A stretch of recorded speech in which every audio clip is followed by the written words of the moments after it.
Hello everyone, मेरे channel में आप सबका स्वागत है। मेरा नाम है मृणालिनी। चलिए देखते हैं इस रीडिंग के माध्यम से यूनिवर्स से आपको क्या मैसेज मिल रहा है। ये रीडिंग जनरल रीडिंग है, तो आपको जितना रेजोनेट करता है उतना ही लीजिए। आपके जीवन के जिस एस्पेक्ट को रेजोनेट करता है अकॉर्डिंगली आप देखिए। जो पार्ट आपको रेजोनेट नहीं करता है उस पार्ट को जाने दीजिए, हो सकता है उसमें किसी और के लिए मैसेज हो। और ये जेंडर स्पेसिफिक मैसेजेस नहीं है, तो आपको जैसे रेजोनेट करता है अकॉर्डिंगली आप रीडिंग में जेंडर स्विच कर सकते हैं। और सारे रीडिंग्स टाइमलेस रीडिंग्स हैं, तो आपको जब भी रेजोनेट करता है बस एनर्जी को क्लेम कर सकते हैं। और अगर आपको मेरा काम पसंद आ रहा है और इस तरह की और भी बहुत सारी रीडिंग्स आपको देखनी है तो आप मेरा चैनल विजिट कर सकते हैं, मृणालिनी हिंदी टैरो रीडिंग्स। और उसमें आपको बहुत सारे और भी वीडियोस मिल जाएंगी। जो भी टाइटल आपको पसंद आए आप देख सकते हैं, हो सकता है उसमें आपके लिए कोई मैसेज हो। और फ्रेशली अपलोडेड आपको वीडियोस चाहिए तो आप मेरा चैनल सब्सक्राइब कर लीजिए और बेल आइकन प्रेस कर दीजिए ताकि आपको नए अपलोड्स की नोटिफिकेशन मिल जाए। और ग्रैटिट्यूड के साथ, अनकंडीशनल लव के साथ एंड सरेंडर की एनर्जी के साथ शुरुआत करते हैं आपकी रीडिंग और देखते हैं आपके लिए क्या मैसेज है।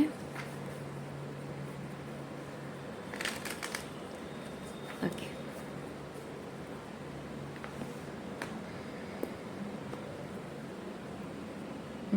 अच्छा पूरा डेक उल्टा है। Okay, maturity.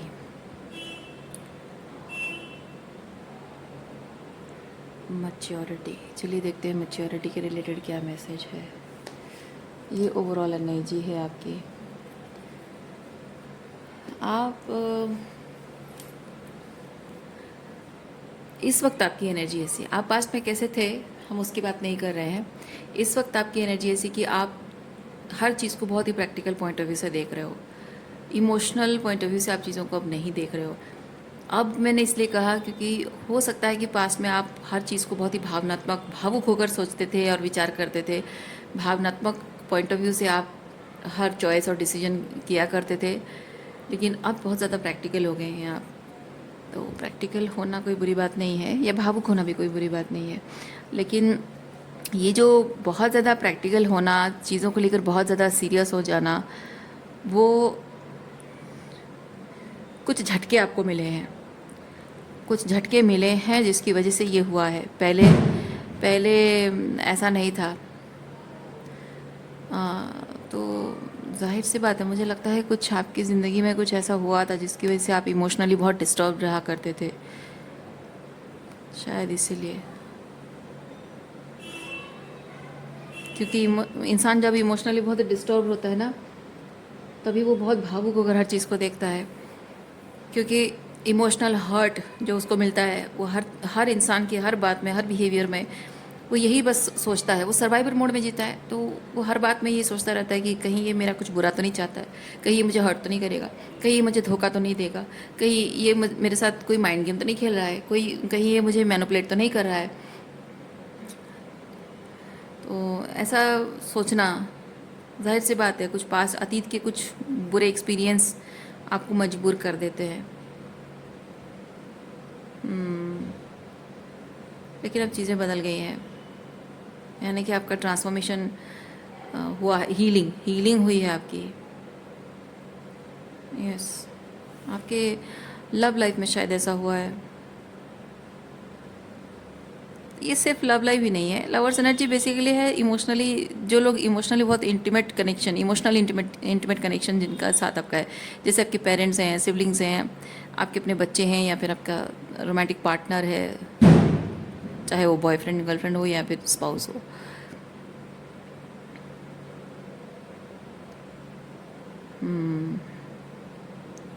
या फिर कोई ऐसा इंसान जिसके साथ आप अपने लाइफ के सारे सीक्रेट्स, खुशी दुख शेयर करते हो, जैसे आपकी कोई दोस्त, आपकी कोई सहेली। तो लवर्स वैसी एनर्जी है। Anyways, separation. आप जब भी इनके साथ आपका एक पैटर्न मैं देख पा रही हूँ। आप इनके साथ जब भी बहुत कुछ अच्छी अच्छी एनर्जी शेयर करते हो ना, जैसे घूमना फिरना है, शॉपिंग करना है, बहुत ही एंटरटेनिंग एनर्जी, मज़ा आने वाला एनर्जी, तो ये लोग आपके साथ बहुत इन्जॉय करते हैं। लेकिन जैसे ही आप अपने फीलिंग्स उनके साथ शेयर करने लग जाते हो, अपने बर्डन शेयर नहीं, बर्डन को लेकर जो बर्डन फील कर रहे होते हो वो थोड़ा सा शेयर करके मन हल्का, मतलब आप नहीं कह रहे हो कि मेरे बर्डन ले लो, आप जस्ट उन्हें बता रहे हो कि यार मेरे लाइफ में ऐसा प्रॉब्लम है, वैसा प्रॉब्लम है, थोड़ा सा मैं परेशान हूँ, या इस चीज़ को मैं क्या करूँ, कैसे करूँ, समथिंग लाइक दैट। सो अपने इमोशनल या फिर किसी तरह के कोई भी बर्डन्स के बारे में आप जब बात करते हो, ये लोग उसे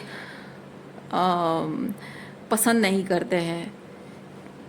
ओके, वो पसंद नहीं करते हैं और वो शायद बात को टालने की कोशिश करते हैं, या फिर आपको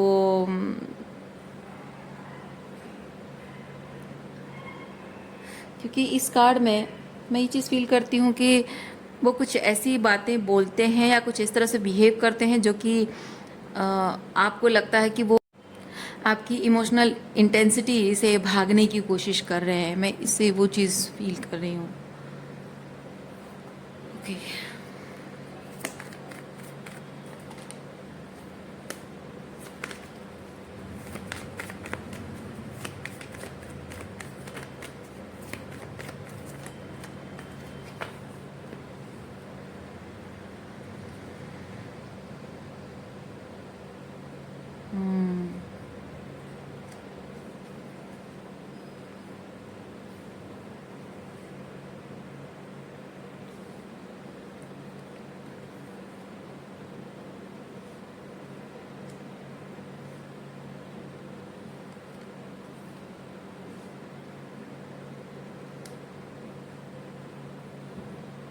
कभी कभी ऐसा होता है कि लोगों का इस तरह का जो बिहेवियर है उसे देखकर हम बस चुपचाप ऑब्जर्व करते हैं और चुपचाप उनसे डिस्टेंट हो जाते हैं, और कभी कभी हम लोगों को ये बात जता देते हैं।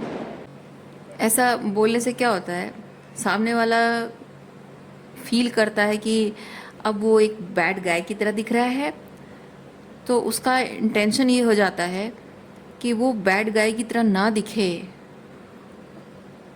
और उसके लिए वो दो चीज़ें कर सकता है। इधर वो आपसे माफ़ी मांग सकता है, या फिर आपको पूछ सकता है कि हाँ थोड़ा सा मैं सच एंड सच रीज़न था, मतलब एक्सेप्ट करना। एक चीज़ है कि पहले एक्सेप्ट करना कि हाँ मुझसे गलती हो गई, और फिर बात को सही करने की कोशिश करना। दूसरा ये है कि आपको ये एहसास दिलाना कि आप ओवर इमोशनल हो रहे हो, ओवर सेंसिटिव हो। ओके, ज़रूरत से ज़्यादा आप हर चीज़ को रिएक्ट कर रहे हो, उसका कोई ऐसा इंटेंशन था नहीं। दो तरह के लोग होते हैं, तो ये इन जिन लोगों से आप डील कर रहे हो ना, ये सेकंड कैटेगरी के लोग हैं। यस, सेकंड कैटेगरी के लोग हैं, क्योंकि यहाँ पेशेंस है, कंट्रोल है, वो मैं फील कर रही हूँ। आपके अंदर इतना पेशेंस नहीं है कि लोग जैसे हैं वैसे आप उनको एक्सेप्ट कर सको। आप हमेशा चाहते हो कि वो आपको हमेशा खुश रखें, पर ऐसा संभव नहीं है। ओके, सो इस तरह की चीज़ बोलकर आपको गैसलाइट करने की कोशिश करते हैं, trying to control the situation in their own favour. तो एक चीज़ ये होता है कि इससे इधर आप दोनों के बीच में लड़ाई झगड़ा हो जाएगा, आर्ग्यूमेंट होगी, या फिर वो ऐसी मीठी मीठी बातें, क्योंकि यहाँ पे ना मैं फील कर रही हूँ मीठी मीठी बातें बोलकर, थोड़ा सा फ्लर्ट करके, थोड़ा सा इधर उधर की बातें बोलकर, और थोड़ा माइंड को डाइवर्ट करने की कोशिश करना, ताकि एक्चुअली में वो बात की सीरियसनेस को थोड़ा सा लाइटन अप कर दें, ताकि आपका मूड एक बार थोड़ा सा, कोई हंसी मजाक फ्लर्टिंग है तो उसमें आपका मूड चेंज हो जाएगा, तो उस टॉपिक पे आप बात नहीं करोगे, और आपको भी काइंड ऑफ वो थोड़ा सा ऑब्लिगेशन या क्या पता नहीं, बट वो एक एहसास कि मेरा मूड ऑफ था और इस इंसान ने मेरा, मतलब मैंने उसे कंप्लेन किया एक चीज़ के लिए, और वो नाराज़ नहीं होकर उस इंसान ने मुझे मनाया, प्यार से बिहेव किया, गुस्सा नहीं किया, मनाया मुझे, नाराज़ नहीं हुआ, तो मैं उसे अब पलट के वही चीज़ बार बार नहीं बोल सकती हूँ, है ना। थोड़ा सा गिल्ट मन में पैदा हो जाता है, तो आप उसी चीज़ को फिर से नहीं बोलते हो। तो इस तरीके से मैनिपुलेशन जो करते हैं लोग, इससे ये होता है कि उनके बार बार वही चीज़ वो रिपीट करते रहते हैं और बार बार उसे ढकने की कोशिश करते हैं, तो उनकी जो गलतियां हैं वो पॉइंट आउट नहीं कर पाते हो, और वो हर वक्त आपसे सुपरफिशियल कनेक्शन जोड़ते हैं लेकिन डीपर लेवल पे कनेक्शन को अवॉइड करते हैं, और इस चीज़ को आप सेंस कर पा रहे हो, फील कर पा रहे हो, लेकिन बोलने का मौका नहीं मिल रहा है, या फिर अगर मौका भी मिल रहा है तो आप उस चीज़ को लेकर कोई रिजोल्यूशन पे पहुंच नहीं पा रहे हो बेसिकली। तो उनको लेकिन उस चीज़ को अवॉइड करना है। ओके,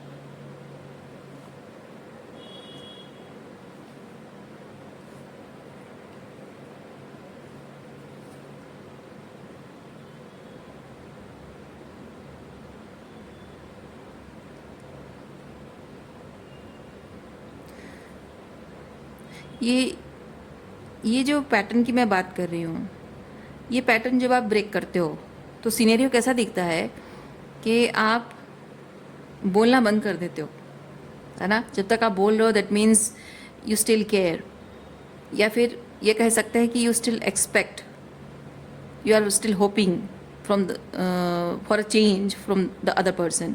लेकिन जब आप बोलना बंद कर देते हो, यानी कि आपने मान लिया है, आपने एक्सेप्ट कर लिया है कि ये इंसान एक्चुअली में नहीं बदलेगा कभी, ये जानबूझकर कर रहा है, ये गेम खेल रहा है मेरे साथ, तो एक्सक्यूज़ मी, ऐसे इंसान को बोलने का कोई मतलब नहीं है।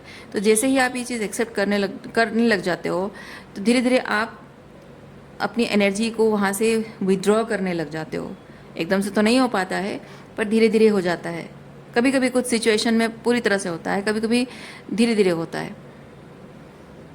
जब आप अपने आप को विड्रॉ करने लगते हो, इमीडिएटली विड्रॉ करते हो, क्योंकि वहाँ पे क्या होता है, जनरली लोग सडन विड्रॉ करते हैं, क्योंकि जब आप महसूस करने लगते हो जिसके साथ आप अपनी इमोशनल इंटीमेसी रखना चाहते हो, अपनी इंटीमेट इमोशंस उनके साथ शेयर कर रहे हो, अपनी वॉल्नरेबिलिटी शेयर कर रहे हो, अपने डर, अपनी इनसिक्योरिटीज़ शेयर कर रहे हो, अपनी इमोशनल सीक्रेट्स, है ना, इमोशनल सीक्रेट्स आप शेयर कर रहे हो, तो मन की गहराइयों की बात शेयर कर रहे हो, तो और वही इंसान आपके ही इमोशंस को अपने फ़ायदे के लिए इस्तेमाल कर रहा है, और आप उसके लिए सिर्फ एक इस्तेमाल करने की चीज़ हो, क्योंकि आपकी फीलिंग्स उसके लिए बिल्कुल मैटर नहीं करती है।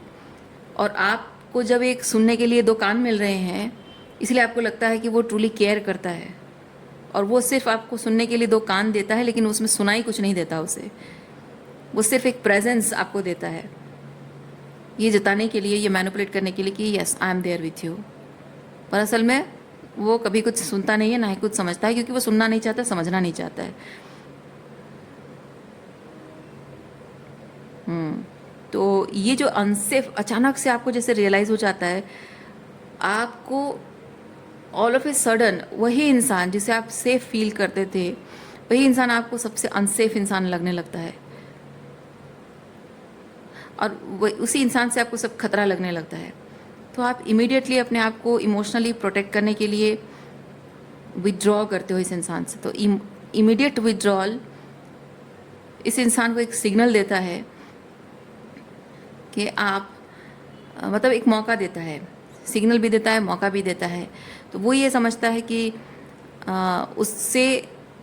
उसे जो आपसे मिलता था इमीडिएटली वो आना अब बंद हो गया है, और उसके लिए वो थ्रेट बन जाता है। क्योंकि वो आपके साथ क्यों है, प्यार करता है इसलिए नहीं, क्योंकि उसे आपसे कुछ मिलता है इमीडिएटली। वो चीज़ जब वो चीज़ जब मिल रहा है तो वो कहीं और भी मिल सकता है, पर आपके साथ क्यों है? जब आपसे प्यार ही नहीं करता तो आपके साथ क्यों है? क्योंकि उसे वो चीज़ कहीं और नहीं मिल रहा है, यानी कि वो जो भी आपसे मिल रहा है उस चीज़ के लिए वो डेस्परेट है। ठीक है, तो इस तरह के जो लोग होते हैं ना, आपको कोड डिपेंडेंट कहेंगे, पर आप कोड डिपेंडेंट दिखोगे भी उनके साथ, पर असल में वो कोड डिपेंडेंट है आप पर। कमज़ोर आप दिखोगे, लेकिन असल में आप कमज़ोर नहीं हो, कमज़ोर वो है। ओके, सो वो आप पे डिपेंडेंट है, वो डेस्परेट है किसी एक चीज़ के लिए, जो कि उसे कहीं और नहीं मिल रही है, इसीलिए वो आपसे प्यार नहीं करता, आपको पसंद मे बी आपको पसंद नहीं करता है, मे बी आपसे नफरत भी करता हो, फिर भी वो आपके साथ जुड़ा रहता है क्योंकि आप एक बैकअप प्लान हो। याद रखिए ये चीज़, आप उसके लिए एक बैकअप प्लान हो। जब तक उसे कहीं और से नहीं मिल जाता है 100% सब कुछ जैसा चाहता है, मतलब आपसे जो मिल रहा है वो भी, और कुछ और जो कि जो कि यहाँ पे पता चल रहा है कि सुपरफिशियल कनेक्शन। ओके, एक सुपरफिशियल कनेक्शन जिसमें वो प्यार, वो अपनापन, वो जो भी उसको मिल रहा है आपसे, एम्पैथी जो भी मिल रहा है वो भी मिले, पर सुपरफिशियल हो। हाँ, तो वो ऐसा कोई अगर मिल जाएगा तो आपको शायद छोड़ देगा, लेकिन जब तक वो नहीं मिलता है तब तक वो आपको बैकअप प्लान बना के रखेगा, वो आपको जोड़े रखेगा अपने आप से। पर सच ये होता है कि जो सुपरफिशियल कनेक्शंस होते हैं उसमें इमोशनल इंटीमेसी हो ही नहीं सकती है। और ये इंसान ऐसा है कि इसको इमोशनल इंटीमेसी नहीं चाहिए, इसको वो प्यार, अनकंडीशनल लव इसको चाहिए, इमोशनल इंटीमेसी नहीं चाहिए।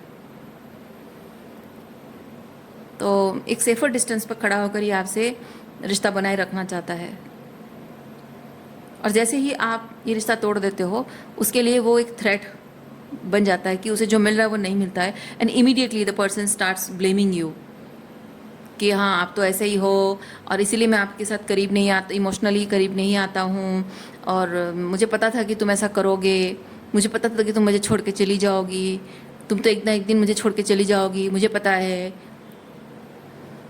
तो इस तरह की बातें बोलते हैं, हालांकि आपका उनसे डिस्टेंट होने का जो रीज़न है वो खुद ही क्रिएट करते हैं। ओके,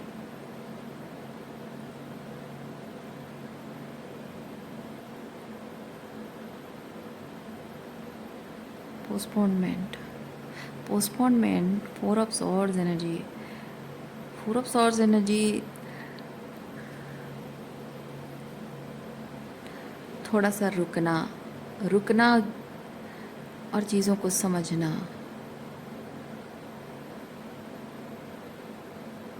मतलब आपका कुछ एक एक्शन लेना, और वो आप थोड़ा सा रुक रहे हो कि नहीं अभी नहीं, may be this is not the right time.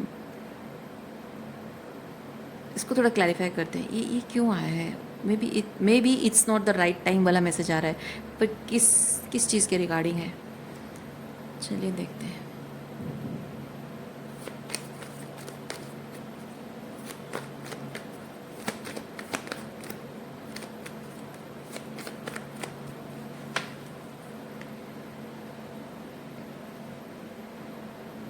ओह, अच्छा अच्छा, ये जो सिचुएशन है इसके बारे में आप ऑलरेडी बहुत क्लियर हैं, बहुत अच्छे से जानते हैं कि क्या हो रहा है आपके साथ, इसीलिए आप चाहते हैं ये है ना चाहना, क्योंकि कप एनर्जी है, आप चाहते हैं कि आप मूव ऑन कर लें, आप चाहते हैं कि छोड़कर आप आगे बढ़ जाएं, निकल जाएं, ये रिश्ता तोड़ दें, आप चाहते हैं, बट स्टिल आप उसे पोस्टपोन कर रहे हैं। क्यों? क्योंकि this person is playing game with you, psychological game, आपके दिमाग के साथ खेल रहा है, क्योंकि यहाँ कुछ लॉजिकली कुछ ऐसा दिख रहा है जैसे कि आप लॉजिकली समझने की कोशिश कर रहे हो और आपको लग रहा है कि शायद मुझे थोड़ा रुक जाना चाहिए। You can feel that, you can sense that, but logically वो उल्टा प्रूफ हो रहा है। मतलब जो आप फील कर पा रहे हो और जो सामने दिख रहा है उसमें डिफरेंस कुछ है। और मैं फील कर रही हूँ कि ये पर्सन रियलिटी को मैनिपुलेट करने की कोशिश कर रहा है। जो आप फील कर रहे हो वो जानबूझकर ऐसे सीन क्रिएट कर रहा है, ऐसे सिचुएशन क्रिएट कर रहा है जिससे कि आपका जो इंट्यूशन है, आपकी जो गट फीलिंग है वो गलत साबित हो जाए। और गलत साबित करेगा कौन? आप एक्सेप्ट करोगे। बात समझ रहे हैं आप? गलत साबित कौन करेगा? सारी दुनिया एक्सेप्ट करेगी, स्टैंप लगाएगी? नहीं। वो स्टैंप लगाएगा? नहीं। आप खुद एक्सेप्ट करोगे कि मेरा इंट्यूशन, मेरा गट फीलिंग गलत है, वो प्रूफ होगा। और वो कैसे पता चलेगा? जब आप बोलना बंद कर दोगे, जब आप चुप हो जाओगे, जब आप गिव अप कर दोगे, जब आप अपने आप को गलत समझोगे, गिल्ट में आ जाओगे, जब आप ये समझने लगोगे कि शायद शादी गलती मेरी ही है, जब आप रिग्रेट में आ जाओगे, गिल्ट के बाद रिग्रेट में आ जाओगे कि शायद मैं अपनी गलती की वजह से उसे खो दूंगी हमेशा के लिए, शायद आप ये सोचने लग जाए कि शायद मुझे उसके पास वापस चले जाना चाहिए, शायद मुझे उसे मनाना चाहिए। जिस दिन ये चीज़ हो जाएगा, 3D रियलिटी में दिखने लगेगा, उस दिन अपने आप साबित हो जाएगा।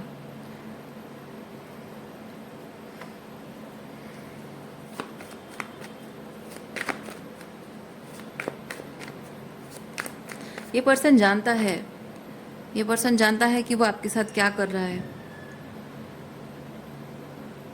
पर वो आपको खोना भी नहीं चाहता, पर आपकी मेंटल हेल्थ उसके लिए मैटर नहीं करती है।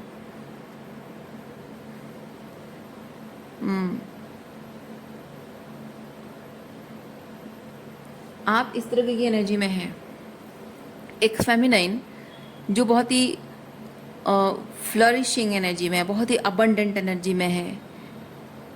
यानी कि ये जो गहने पहने हैं, ये जो साज सजाव है, ये जो कॉस्टली कपड़े पहने हैं, मतलब इसमें adorn with all sorts of luxury, she is just sitting.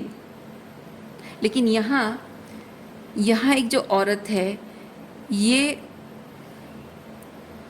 देखिए, ये सारा कुछ उसके पास, धन दौलत सब कुछ उसके पास है, ये भी अबंडेंट, इसके पास भी बहुत कुछ है और इसके पास भी बहुत कुछ है, लेकिन ये उस चीज़ को एंजॉय कर रही है और ये इस चीज़ को लेकर एक बहुत ही लालची और बहुत ही लैक माइंडसेट एनर्जी में है। मतलब मैं कहना ये चाह रही हूँ कि आप इस तरह की एनर्जी में हैं और ये पर्सन चाहता है कि आप इस एनर्जी में आ जाओ। देखिए, मैं बहुत स्ट्रॉन्ग एक चीज़ फील कर रही हूँ, आप सीरियसली मेरी बात को थोड़ा सा अच्छे से समझने की कोशिश कीजिए। आप एक ऐसे व्यक्ति हैं जिसकी ज़िंदगी में भले ही प्यार की कमी है, भले ही कि एक इंसान अच्छे पार्टनर की कमी है, भले ही अपनों की कमी है, लेकिन आपके अंदर जो भी स्पिरिचुअल गिफ्ट्स है, जो भी कर पाने की क्षमता आपके अंदर है, आपके अंदर जो लक्ष्मी की एनर्जी है, आपके अंदर जो गौरी कहिए, आपके अंदर जो पार्वती की एनर्जी, लक्ष्मी की एनर्जी जो है, जो अबंडेंट गॉडेस एनर्जी जो आपके अंदर है, you are abundant with that goddess energy within. और ये इंसान आपको इस तरह से तरसा कर, इमोशनली मैनिपुलेट कर करके आपको उस गॉडेस एनर्जी से एक भिखारी की एनर्जी में लाना चाहता है। वो आपको एहसास दिलाना चाहता है कि आपके पास कुछ नहीं है। अगर आपके पास कुछ है तो सिर्फ वो इंसान खुद है जिसे खोकर आप ज़िंदगी में सबसे ज़्यादा रिग्रेट करोगे। हालांकि आप एक ऐसे व्यक्ति हैं जहां आपको खोकर, okay, listen to me seriously, आपको खोकर लोग पछताएंगे। आप ऐसे व्यक्ति हो, आपको खोकर लोग पछताएंगे, लेकिन आप इस तरह से मैनिपुलेटेड हो इस इंसान के प्यार में कि आपको लगता है कि उसे खोकर आप भिखारी हो जाओगे, उसे खोकर आप दुनिया के सबसे गरीब इंसान बन जाओगे। और ये इंसान आपको ऐसा एहसास दिलाने की कोशिश कर रहा है। और जो प्यार करते हैं ना, वो ऐसा नहीं करता है। जो प्यार करता है वो आपको ऐसा एहसास कभी नहीं होने देता है, कभी नहीं एहसास दिलाता है ऐसे।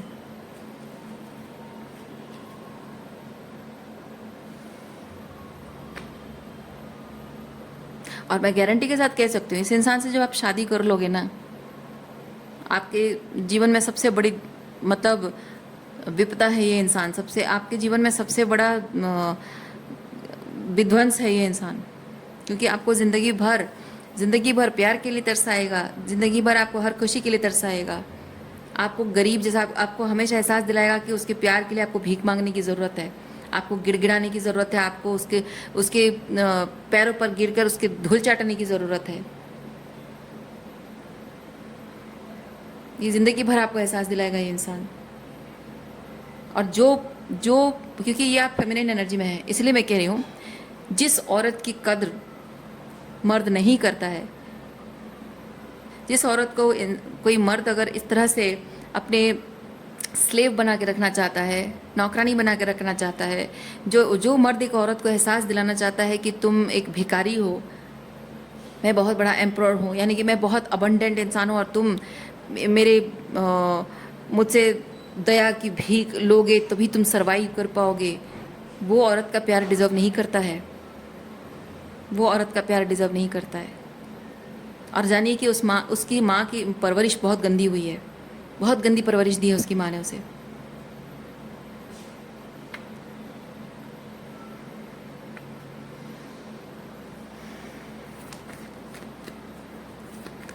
पिता से भी और माँ से भी बहुत घटिया परवरिश मिलती है।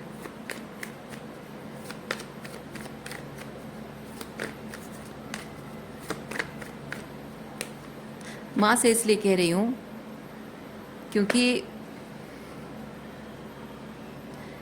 एक पिता अगर बहुत टॉक्सिक मैस्कुलिन है और एक माँ अगर एक डिवाइन फेमिनिन है, तो देयर आर चांसेस कि माँ अपने बेटे को एक डिवाइन मैस्कुलिन बना सकती है, उसको सिखा सकती है औरतों की इज्जत कैसे की जाती है। लेकिन अगर एक माँ डिस्टॉर्टेड फेमिनिन है और उसके पिता टॉक्सिक मैस्कुलिन है और उसके डोमिनेंस में वो जी रही है, सर्वाइवर मोड में जी रही है, तो वो सिर्फ यही सिखाएगी कि तुम्हारा जो फादर है वो मेरे लिए गॉड है और तुम भी उनकी तरह मेरे लिए गॉड हो, और तुम्हारे सारे नखरे, तुम्हारे और तुम्हारे पिता के सारे नखरे सर आंखों पर, तुम जो चाहोगे वही होगा, तुम यहाँ के, इस दुनिया के, तुम्हारी रियलिटी के तुम किंग हो और सब तुम्हारी गुलामी करेंगे।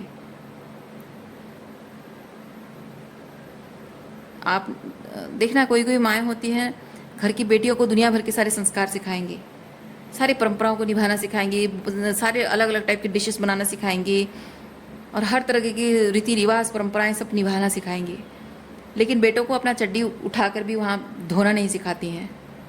क्यों? क्योंकि उनको लगता है कि ये जो बेटा है, ऐसा नहीं है कि वो डरती हैं, नहीं, उनको लगता है ये जो बेटा है ये मेरी रक्षा करेगा, मुझे प्रोटेक्ट करेगा, मेरे बुढ़ापे में, मेरे पति के मरने के बाद मेरी सेवा करेगा, मुझे संभालेगा, मेरी मरते दम तक मेरी जो रहन सहन का, मेरी सुरक्षा का बंदोबस्त करेगा। तो इसको मैं सराखों पर बिठा के रखूँ, इसको मैं सराखों पर बिठा के रखूँगी और इसको इमोशनली ऐसे मैनिपुलेट करके रखूँगी जिससे कि ये मुझे अपना सब कुछ मानेगा। और ऐसी माएँ होती हैं जो अपने बेटों को ये सिखाती हैं कि तुम सब कुछ हो, तुम सर्वे सर्वा हो, सारी दुनिया के तुम राजा हो और सब तुम्हारी गुलामी करेंगे, मैं भी तुम्हारी गुलाम हूँ, तुम जो चाहो वो होगा, तुम गलत हो ही नहीं सकते कभी। ओके, सो मैं नहीं कह रही हूँ कि पिता की जिम्मेदारी नहीं है, लेकिन एक औरत जो खुद सफ़र करती है, इसलिए मैं कह रही हूँ, अगर पिता अच्छा है तो ठीक है, वो पिता सिखाएगा कि औरतों की इज्जत कैसे करते हैं। लेकिन अगर एक पिता टॉक्सिक है और माँ सफ़र कर रही, जाहिर सी बात है पिता टॉक्सिक है और माँ सफ़र कर रही है, तो माँ को पता है, उसने जो दुख पाया है, जो तकलीफ़ पाई है ना, उसको पता है कि कितनी तकलीफ़ होती है, और वो कभी नहीं चाहेगी कि उसके घर की बेटी और बहुएँ इस तरह से तकलीफ से होकर गुजरे। तो अपने बेटों को अच्छी बात सिखाएगी।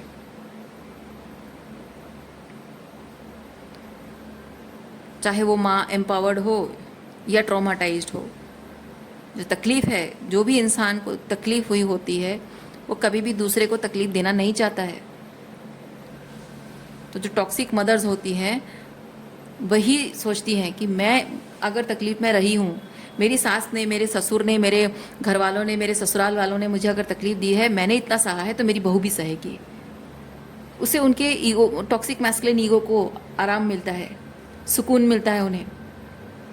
मैंने सहा है तो वो भी सहेगी, वो क्यों आराम से रहे, वो क्यों ठाट से रहे? ज़िंदगी भर मैंने दुख सहा, मैंने तकलीफ सही और वो मज़े ले, क्यों उसका फ़ायदा उठाए वो? तो अपने बेटों को नहीं सिखाती हैं कुछ भी।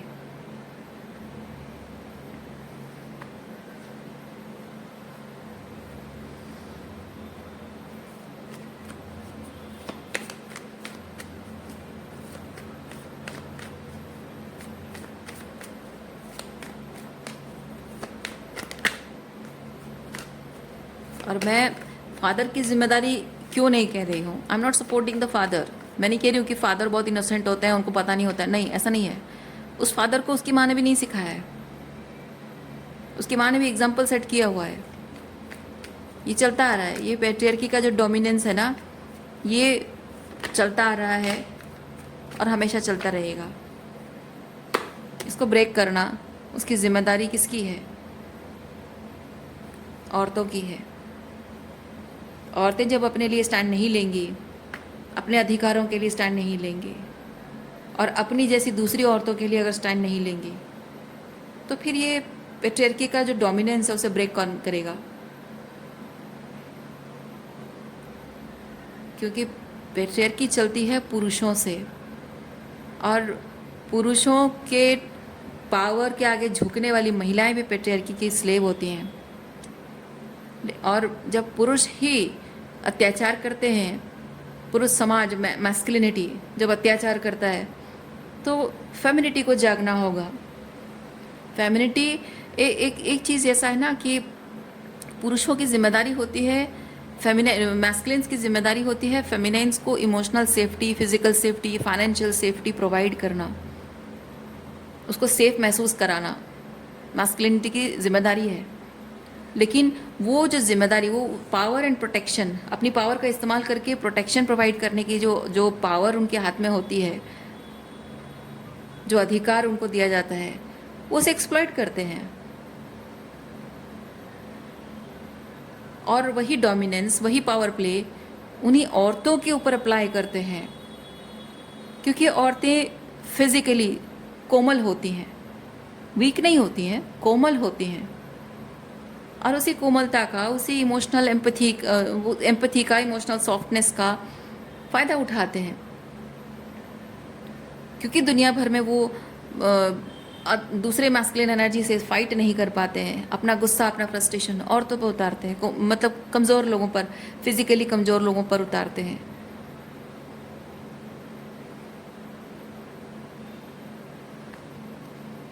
जब आप घर में ही एक औरत होने के नाते, जब आप घर में, परिवार में इमोशनली, फिजिकली एंड फाइनेंशियली हर तरह से आप जब सेफ महसूस कर रहे हो, तो आपको ज़रूरत ही क्या है मैस्कुलिनिटी के अगेंस्ट लड़ने की?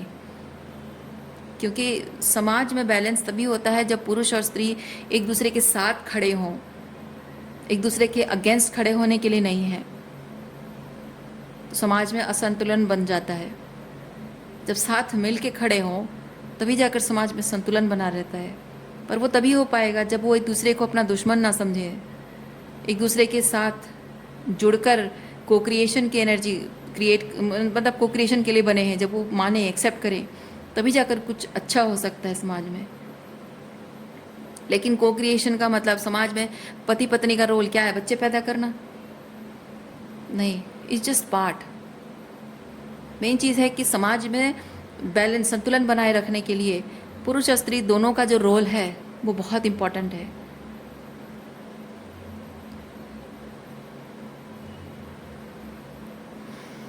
तो आप जब यहाँ इस टॉक्सिक मैस्कुलिन एनर्जी के खिलाफ खड़े हैं, तो बहुत ज़रूरी हो जाता है कि आप ये समझें कि आप यहाँ किसी की गुलामी करने नहीं आए हैं। जस्ट बिकॉज आप फिज़िकली थोड़े से कोमल हैं, वो आपका भगवान ने बनाया है। औरत को भगवान ने बनाया है, कोमल बनाया है, कमज़ोर नहीं बनाया है, कोमल बनाया है। क्योंकि उसका काम बाहर जाकर लड़ाई झगड़ा करना, मतलब वो सर्वाइवल के लिए फाइट करना, उसके लिए नहीं बनी है औरत। और वो करना पड़ता है। आप देखो, युगों युगों से औरत सर्वाइवल के लिए फाइट तभी करती है जब उसका साथ देने वाला, उसको प्रोटेक्ट करने वाला, उसके लिए उसकी सर्वाइवल का, सेफ्टी का इंश्योर, उस चीज़ को इंश्योर करने वाला उसके पास कोई मर्द नहीं होता है, तब वो फाइट करती है। वरना उसे ज़रूरत ही क्या है सब करने की?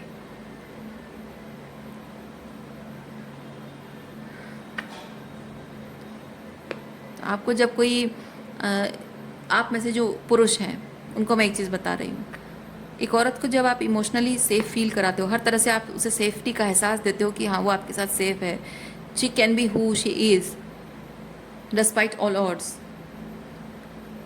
डिस्पाइट ऑफ एवरीथिंग, सारी दुनिया उसके खिलाफ है, और वो चाहे कितनी भी मैसी हो सकती है, कितना भी वो क्योटिक फील कर सकती है, इमोशनली अप एंड डाउन, वो जो भी वो फील करती है, despite everything she can be who she is and you are there with you, with her always. जब उसे वो सेफ्टी का एहसास दोगे तो वो आपसे लड़ेगी नहीं। औरत आपसे लड़ती है इसलिए नहीं क्योंकि वो अपना पावर दिखाना चाहती है। आप पुरुषों को लगता है कि औरत लड़ रही है क्योंकि वो अपना पावर दिखाना चाहती है, आपकी कॉम्पिटिटर बनना चाहती है। नहीं, औरत आपसे तब लड़ती है जब आप उसे उसका अधिकार नहीं देते हो, और उसका अधिकार है इमोशनल सेफ्टी, फाइनेंशियल सेफ्टी या फिजिकल सेफ्टी, घर परिवार में सम्मान, घर परिवार में परिवार का हिस्सा महसूस करना। आप दूसरे घर से उसे ब्याह करके लाते हो और उसे पराये जैसा व्यवहार करते हो। आप अपने माता पिता को कभी नहीं छोड़ोगे। आपके माता पिता के साथ आपका झगड़ा हो जाता है, आप माता पिता को छोड़ तो नहीं देते हो। भाई बहन से झगड़ा होता है, उन्हें घर से निकाल तो नहीं देते हो। आप सोचो, आप छोटी सी बात को झगड़ा हो गया और आपके माता पिता आपको घर से निकाल देंगे, कैसे लगेगा आपको? और आप एग्जैक्टली वही चीज़ अपनी पत्नियों के साथ करते हो। जब थोड़ी सी लड़ाई झगड़ा हो जाता है, थोड़ा सा कुछ बोल देती है, तो आप इमीडिएटली कहते हो जा, इतना प्रॉब्लम है तो जा अपने बाप के घर जा। क्यों जाए? वो शादी करके क्यों आई है? सिर्फ आपकी सेक्सुअल नीड्स पूरी करने के लिए, और आपके घर में दिन रात नौकरानी की तरह काम करने के लिए, किचन में खाना बनाने के लिए, आपके बच्चों को पालने के लिए और बच्चे पैदा करने के लिए, सिर्फ यही करने आई है। क्या उसकी फीलिंग्स मैटर नहीं करती है? उसकी ज़रूरतें मैटर नहीं करती है? क्या उसकी खुशी मायने नहीं रखती है? उसका दुख मायने नहीं रखता है? क्या आपकी जिम्मेदारी नहीं है कि पराए घर से आई हुई एक लड़की जो आपके घर में फिट इन होने की कोशिश कर रही है, आपका घर परिवार उसके लायक है नहीं है? क्या अभी कभी चेक किया आपने? आप उसके लायक हो या नहीं हो? आपका परिवार उसके लायक है या नहीं है? वाइब्रेशनल मैच है या नहीं है? फिर भी वो कोशिश करती है उस परिवार में फिट इन होने की, क्योंकि वो शादी करके आई है, उसे घर बसाना है, उसके अपने सपने हैं। क्या उसके लायक बनने की कोशिश करना आप लोगों की जिम्मेदारी नहीं होती है? पर जस्ट बिकॉज वो आपके घर में रहती है, जस्ट बिकॉज आप उसे खाना खिलाते हो, उसे रहने के लिए घर देते हो, छत देते हो, आपको लगता है कि आप उस पर एहसान कर रहे हो। और जब वो मुंह खोलती है तो उसकी सज़ा ये होती है कि वो आपको घर छोड़ दे या घर से निकाल देते हो, उसके बाप के घर भेज देते हो उसे।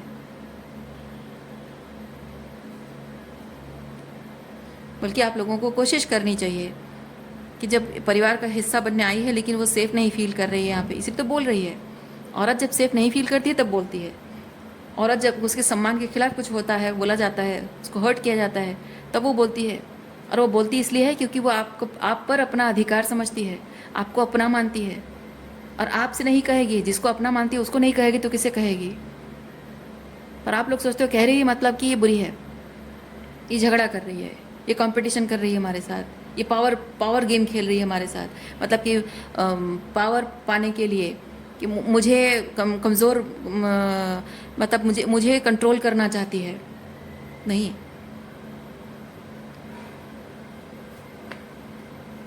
ऐसा नहीं होता है। इसीलिए ये बहुत ज़रूरी है, ये जो आपको, आप ट्रूली जो डिवाइन फेमिनिन एनर्जी में है और आपको महसूस कराया जा रहा है कि आप भिखारी हो, इस तरह के manipulation, you have to break that, okay, you have to break that। आपको हक है।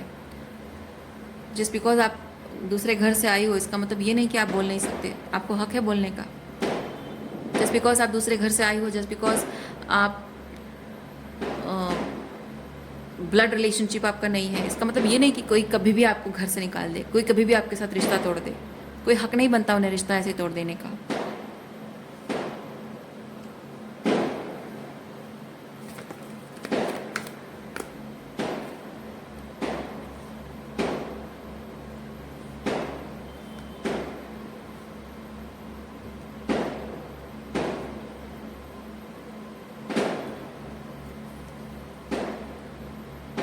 देखिए,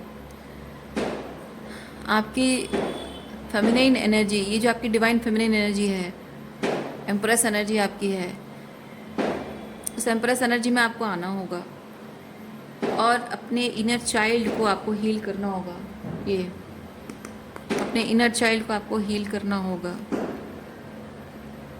आपको अपनी पावर क्लेम करनी होगी। पावर क्लेम करने का मतलब ना, आप अगर बहुत ही मैस्कुलिन एस्पेक्ट से समझो तो लोगों को लगता है, जो बहुत स्ट्रॉन्ग मैस्कुलिन एनर्जी में होते हैं, उनको ये लगता है कि अपनी पावर क्लेम करने का मतलब है कि अब वो मुझे डांटेगी, गुस्सा करेगी, लड़ाई करेगी, मुझे मेरे नाम पे कोई पुलिस केस कर देगी, या मुझे किसी चीज़ में फंसा देगी, कोई रिवेंज लेगी, मारपीट करेगी, गुंडे लगाएगी। मतलब मैस्कुलिनिटी को ये लगता है कि अगर वुमेन अपना पावर क्लेम कर रही है तो कुछ ना कुछ मेरे अगेंस्ट करेगी। वो बहुत ही मैस्कुलिन एस्पेक्ट से सोचते हैं। वो ये नहीं सोचते पावर क्लेम करने का मतलब है कि वो अपने अधिकारों के लिए स्टैंड ले रही है, अपनी खुशियों के लिए स्टैंड ले रही है। उसके साइकोलॉजिकली एंड इमोशनली जिस तरह से उसको ब्रेक किया जाता है, जिस तरह से उसको तोड़ा जाता है, उसकी मेंटल सैनिटी गड़बड़ हो रही होती है ना, उसके ट्यूशन को गलत साबित किया जा रहा होता है, उसकी फीलिंग्स को वैल्यूलेस कहा जाता है, मीनिंगलेस कहा जाता है, उसकी हर बातों को, उसके मोरल्स एंड वैल्यूज़ को बेसलेस कहा जाता है। उस केस में उसे अपनी पावर क्लेम करने की ज़रूरत होती है। तो पावर क्लेम करने का मतलब फेमिनिन के लिए बस एक ही रास्ता है कि वो अपने सच के साथ स्टैंड ले, उसके साथ कोई हो ना हो परवाह ना करे।